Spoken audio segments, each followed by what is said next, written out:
Hi, welcome to another IELTS writing video.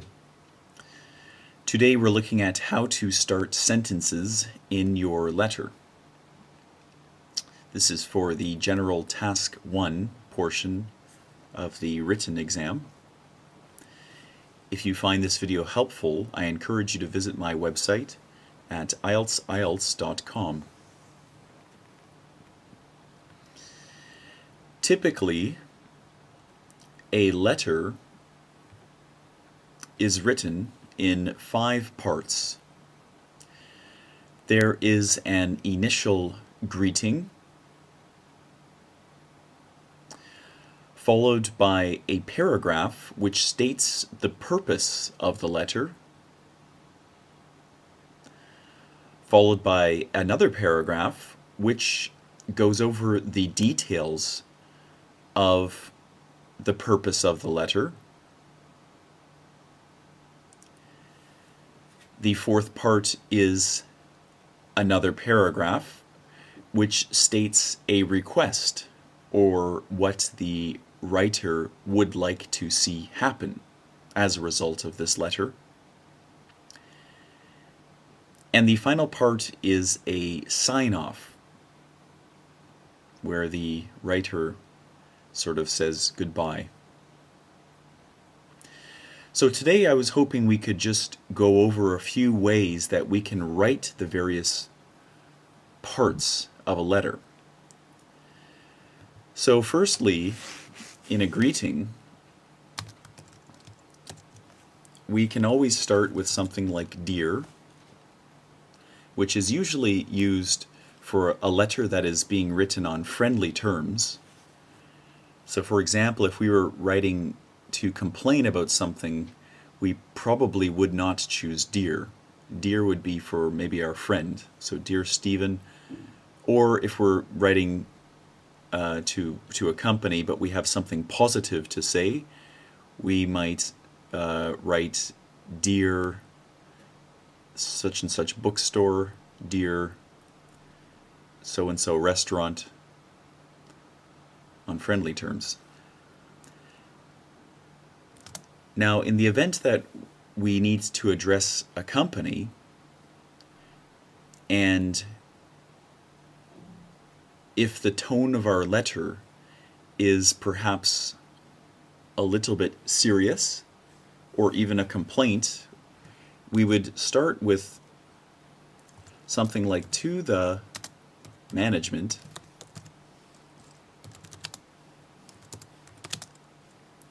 of," and then whatever company.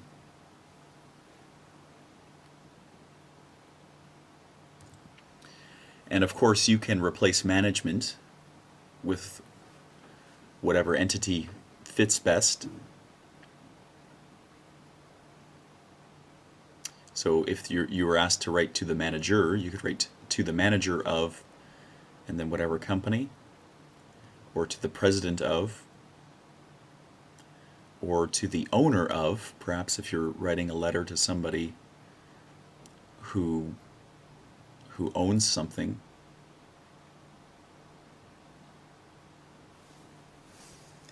Now sometimes we are not completely sure who we are writing to. And in cases like this, we would write "To whom it may concern," and then comma. So "To whom it may concern," and then we would start the second portion, the purpose.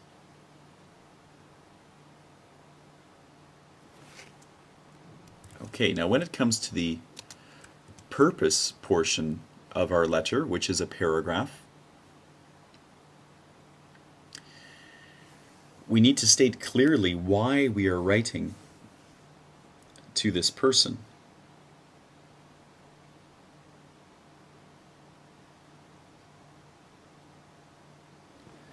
So in the event that this is a friendly letter, we might say to our friend, "I hope you have been keeping well,"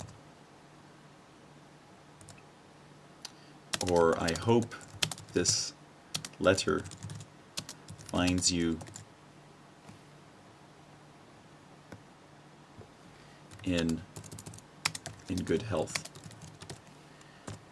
So these phrases would start the purpose section if we are writing to a friend.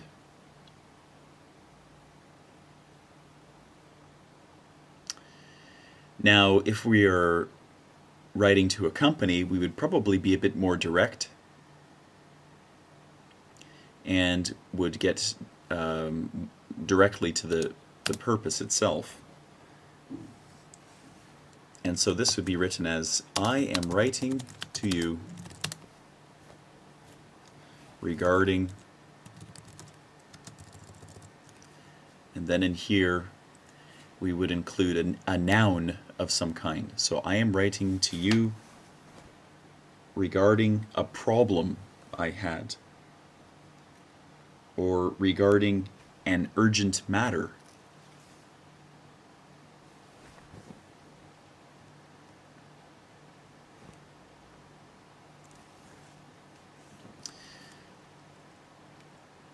Okay, now following this,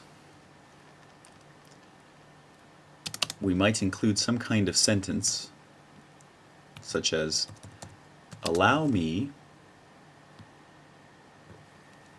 to describe the situation for you.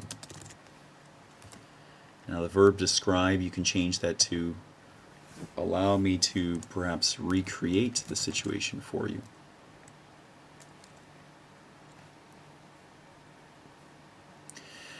So, if you're writing to your friend, you might write something like, I hope you have been keeping well.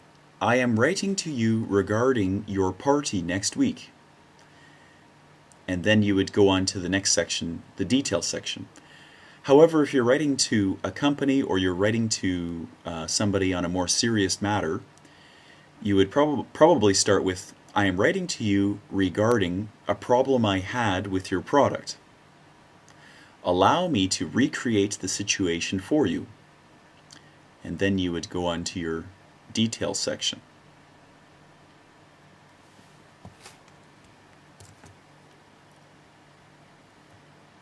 So, now when we get to the third section, which is the second paragraph in our letter, here we're trying to recreate the details or to describe the details of our letter. So, now this, we would probably start with time. So if we were talking about a situation we had, we might say, last week, if it's something bad that happened, I unfortunately, and then whatever. Or we might start this section with something like, I am happy to inform you that. So for example, if our friend invites us to a party, we might state something like, I am happy to inform you that I am able to attend your party next week, or whatever. Or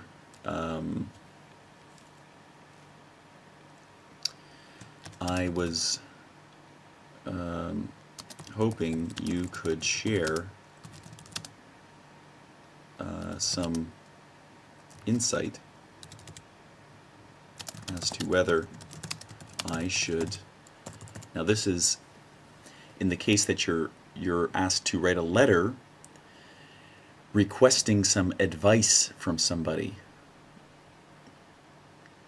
So you might start with, I was hoping you could share some insight as to whether I should move to London or not, or whether I should pursue a career in biology or whatever. Okay, so a few ways to start the details portion of your letter. Now let's go on to the fourth part of the letter, which is the request part. This is the third paragraph in the letter, and typically you will need to request something. So if you're writing a letter of complaint, you would be requesting some action.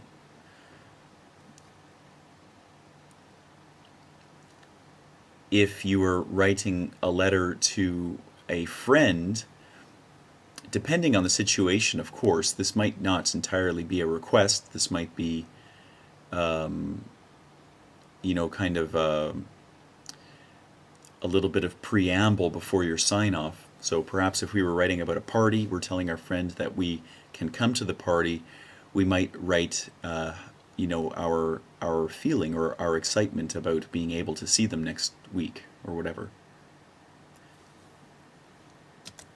So now here we would start our sentences something like, I would be grateful if you could, then something. I would be grateful if you could find time to answer my questions. I would be grateful if you could get back to me as soon as possible on this matter. I would be grateful if you could look into why my television is not working. Whatever the situation is, you just plug it in here. I would be grateful if you could, and then state a verb and what you need to happen.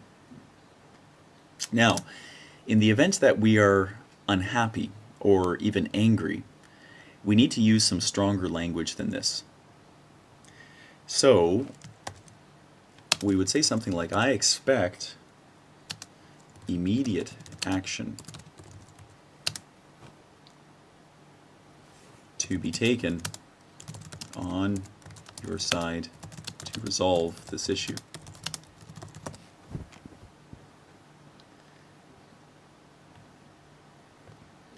Okay, let's go over that sentence again. So, I expect immediate action to be taken on your side to resolve this issue. So here we are using language that is a bit more forceful. We're expecting the other side to do something because they have done something wrong. Now, if we used a sentence like this in a friendly letter, it would be inappropriate. This is too strong. But in a letter of complaint, this would be the right tone. Okay, so here are some sentences that you can use there. Now, the final part is your sign-off. And I usually see students using things like sincerely, yours truly, these sorts of sign-offs, which are fine. But this is an area that you can also demonstrate your language skills to your examiner. So instead of using just the typical sincerely, which if your examiner is correcting letters, they're going to see the same thing 50 times, so they're not going to think it's special if you write sincerely. Everybody else is writing it. You could try something like, if you're saying goodbye to a friend, maybe something like looking forward to your reply, and then comma, and then you go to the next line and write your name. So looking forward to your reply. Maybe I'll just take this out of the bracket 1 second here. Looking forward to your reply, Ryan, like that.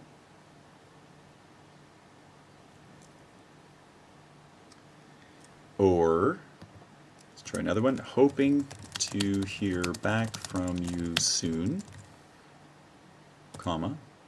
Again, this is something that's perhaps a little bit more friendly, or maybe a minor issue, nothing too major. This would not be a letter of complaint where we are very angry.